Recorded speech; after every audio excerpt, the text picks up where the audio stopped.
Good morning बच्चों। तुम्हें याद होगा कि 4 तारीख को हमने लोकतंत्र की परिभाषा पर गौर किया था कि लोकतंत्र क्या है। आज हम देखेंगे कि लोकतंत्र ही क्यों।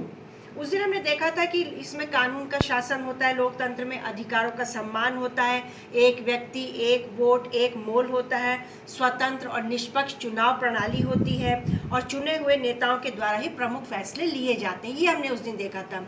आज हम देखेंगे कि लोकतंत्र ही क्यों क्यों लोकतंत्र ही दूसरी शासन व्यवस्थाओं से बेहतर है।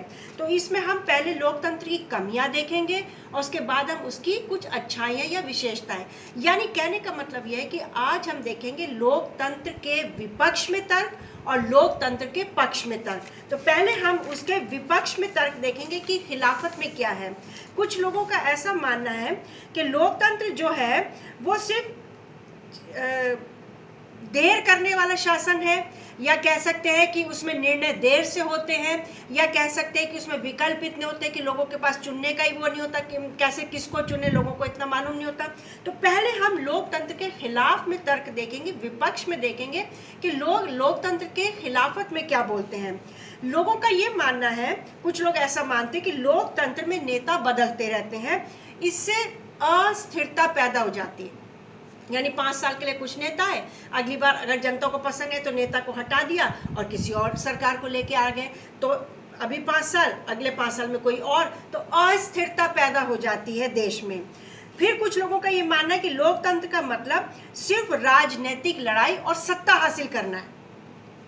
वहाँ पर लोगों की नैतिकता से, लोगों के हित से, देश की भलाई से राजनेताओं को कोई मतलब नहीं। ऐसा लोगों का मानना है कि यहाँ पर सिर्फ लोगों का एक ही एम होता है कि उन्हें सत्ता हासिल करनी है, राजनीतिक लड़ाई है। कुछ लोग ऐसा मानते हैं कि लोकतांत्रिक व्यवस्था में इतने सारे लोगों से बहस और चर्चा करनी पड़ती है कि हर फैसले में देरी होती है। मानो देश के लिए अगर कुछ फैसला करना है तो पहले उसमें बहस होती है, उसमें बहुत ज़्यादा चर्चा होती है संसद में, और जब फैसला बहुमत में लिया जाता है तभी वो फैसला लागू किया जाता है। तो निर्णय जो है बहुत देर से आता है। कुछ लोग ये मानते हैं कि चुने हुए नेताओं को लोगों के हितों का पता ही नहीं होता कि लोगों की भलाई किस में, देश की जनता की भलाई किस में, उन्हें पता नहीं, तो बस वो सत्ता हासिल कर लेते हैं और सिर्फ 5 साल सत्ता ही करते हैं। तो इसलिए खराब फैसले हो जाते हैं कई बार। कुछ लोग ये मानते हैं कि लोकतंत्र में चुनावी लड़ाई महत्वपूर्ण और खर्चीली होती है। अब देखो, जब चुनाव होते हैं, हमने देखा ना कितना खर्च करते हैं लोग, कन्वेंसिंग करते हैं, इधर उधर जाते हैं, कितना खर्च करते हैं। तो कहते हैं कि इतनी खर्चीली होती है लोकतंत्र में, जब वोटिंग होती है, चुनाव होता है, इतनी खर्चीली व्यवस्था है कि उससे भ्रष्टाचार आ जाता है, करप्शन आ जाता है। तो ये भी देश के हित में नहीं है। फिर सामान्य लोगों को पता नहीं होता कि उनके लिए कौन दल अच्छा है, कौन खराब है। उन्हें क्या मालूम भाई, जब तक वो सत्ता में नहीं आएंगे तो जनता कैसे पहचानेगी। तो लोग कई बार गलत फैसला भी कर लेते हैं। तो ये कुछ लोग ऐसा मानते हैं कि ये उसके खिलाफत में लोग बोलते हैं, खर्चीली है तो भ्रष्टाचार हो जाता है, नेता बदलते रहते तो अस्थिरता होती है, किसी भी बात का निर्णय लेना हो तो देर हो जाती है। इस तरीके से लोगों का मानना है कि नेताओं को लोगों का पता ही नहीं होता कि क्या उनके लिए अच्छा है क्या बुरा है। फिर लोगों को नहीं पता होता कि कौन सा दल अच्छा है कौन सा खराब है। तो ये लोगों का मानना है कि लोकतंत्र के खिलाफत में ये सब बातें से लोकतंत्र बेकार है। लेकिन मेरे बच्चों, लोकतंत्र कोई जादू की छड़ी नहीं है कि जादू की छड़ी चलाई और सब अच्छा हो गया। फिर भी लोकतंत्र शासन व्यवस्था और व्यवस्थाओं से, यानी एकात्मक शासन व्यवस्था से, जहाँ पर राजा का राज है, तानाशाही है, उससे फिर भी बहुत अच्छे है, क्योंकि यहाँ फिर भी जनता का इन्वॉल्वमेंट होता है। तो अभी हमने देखा लोकतंत्र के विपक्ष में, यानी उसके खिलाफत में क्या क्या तर्क थे। अब हम देखेंगे लोकतंत्र के पक्ष में तर्क कि अब लोग लोकतंत्र के पक्ष में क्या कहते हैं, वो अब हम देखेंगे। लोकतंत्र के पक्ष में क्या, इसको हम एक उदाहरण से समझेंगे कि चीन में 1958 से 61, 1958 से 61, तकरीबन 3 साल एक बहुत भारी अकाल पड़ा था, बहुत भारी अकाल पड़ा। और उस समय भूख की वजह से, भूखमरी की वजह से 3 करोड़ लोग मारे गए थे चीन में। और उस वक्त भारत की भी स्थिति कोई अच्छी नहीं थी, ये विश्व अकाल पड़ा था। जैसे आजकल कोरोना चल रहा है ना, कोविड-19, पूरे ही विश्व परेशान है। इसी तरीके से 1958 से 61 में 3 साल का बहुत बुरा अकाल पड़ा था पूरे विश्व के तौर पे। और चीन में सिर्फ चीन में 3 करोड़ लोग मारे गए थे, लेकिन भारत भी उस वक्त गरीबी की स्थिति में था, अच्छी स्थिति नहीं थी, फिर भी भारत में इतने लोग नहीं मरे। तो अर्थशास्त्रियों का ये कहना है क्योंकि भारत में लोकतांत्रिक सरकार थी, तो उसको पहले से ही सरकार को लोगों के हितों का ध्यान था। उसको पहले से ही मालूम था कि हमारे देश की जनता बहुत गरीब है, तो पहले से ही राशन, गेहूं, चावल, जो भी ज़रूरी खाने के सामान है उसको स्टॉक बना के सरकार रखती है, ताकि कोई ऐसी आपदा आ जाए तो उस समय हम उस स्टॉक को यूज़ कर सकें। लेकिन चीन में क्योंकि लोकतांत्रिक सरकार नहीं थी तो वहाँ पर ऐसा कुछ हुआ ही नहीं, तो इस वजह से भारत में लोग नहीं मरे, पर चीन में उस वक्त भी 3 करोड़ लोग मरे। तो लोगों ने यही कहा, अर्थशास्त्रियों ने यही कहा कि ये इस वजह से भारत में ऐसा हो पाया क्योंकि यहाँ पर लोकतांत्रिक सरकार थी। तो हम आप देखेंगे कि लोकतंत्र के पक्ष में क्या तर्क हैं, उसी के बाद तो हम जानेंगे ना कि भाई लोकतंत्र बेहतर क्यों है, हम क्यों कहते हैं कि लोकतांत्रिक शासन व्यवस्था ही अच्छी है। पहला जो कारण है वो ये है कि लोकतांत्रिक शासन पद्धति दूसरों से बेहतर है क्योंकि ये शासन का अधिक जवाबदेही वाला स्वरूप है। यानी यहाँ पर जनता जिस दल को चुनकर लाती है, जो अपनी सत्ता बनाता है, वो जनता के प्रति जवाबदेही है।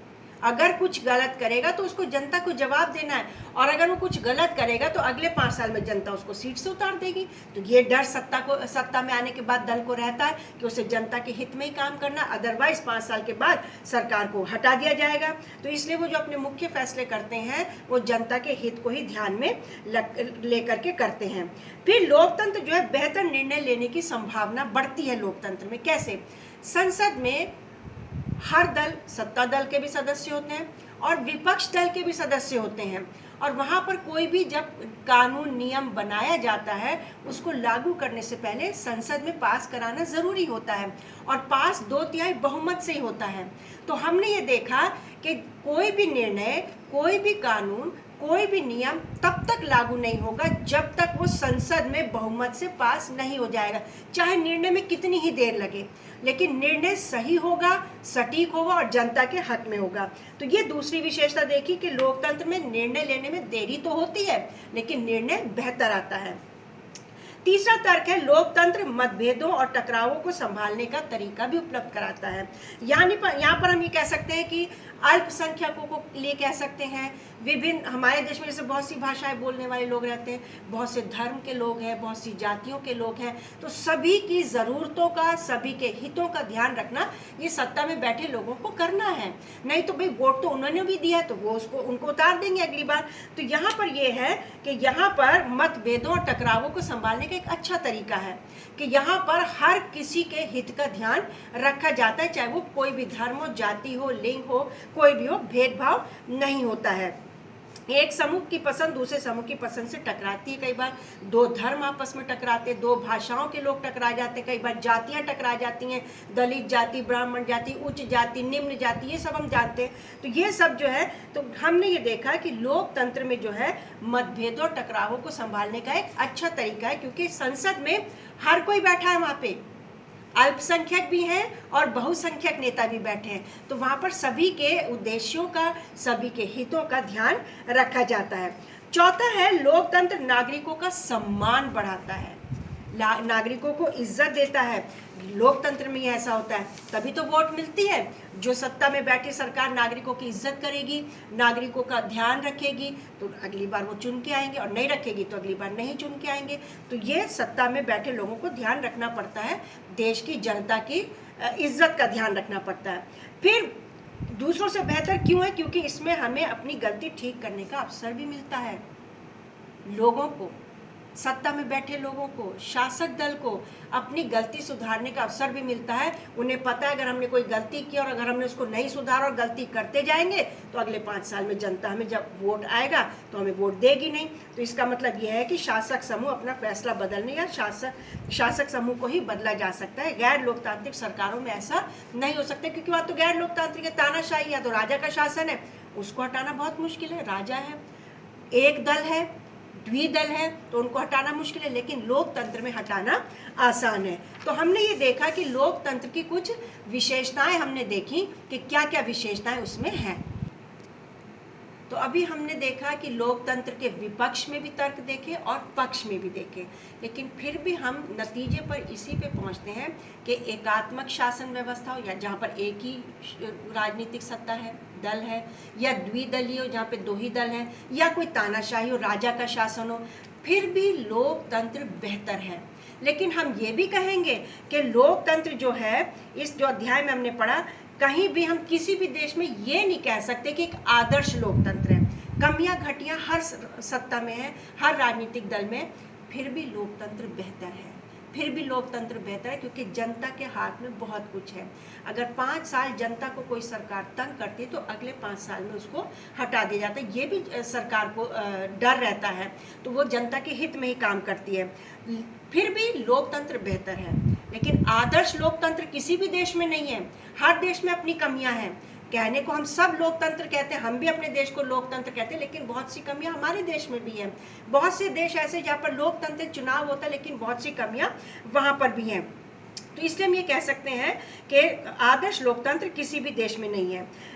लेकिन ये भी हम कहेंगे कि अगर लोकतंत्र को सफल बनाना है तो सिर्फ सत्ता में बैठे लोगों के हाथ में नहीं है लोकतंत्र को सफल बनाना, ये नागरिकों के हाथ में भी है। नागरिक के तौर पर हम भी जो काम करते हैं वो भी हमारे देश के लोकतंत्र को अच्छा या खराब करते हैं। यही लोकतंत्र की ताकत है और यही कमजोरी भी, यानी नागरिक ही लोकतंत्र की ताकत भी है और कमजोरी भी है। तो जो नागरिक है उन पे भी बहुत डिपेंड करता है कि हमारे देश का लोकतंत्र कैसा है। देश का भविष्य शासकों के कामकाज से भी ज्यादा नागरिकों के कामकाज पर निर्भर करता है कि हम कैसा काम कर रहे हैं अपने देश के लिए, हम कैसा चाहते हैं अपने देश के लिए।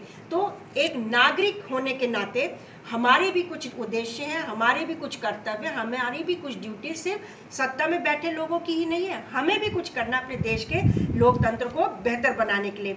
यही चीज़ लोकतंत्र को अन्य शासन व्यवस्थाओं से अलग करती है। सत्ता में बैठे लोग और नागरिक दोनों एक टीम है जो मिलकर चलती है लोकतंत्र को बेहतर बनाने में। मुझे उम्मीद है कि लेसन समझ में आ गया होगा। एक बार फिर से पढ़ेंगे, वर्कशीट डाल दी जाएगी, उसके मुताबिक क्वेश्चन आंसर आप सबको करने हैं। अगली क्लास में हम मिलेंगे। All the best, God bless you.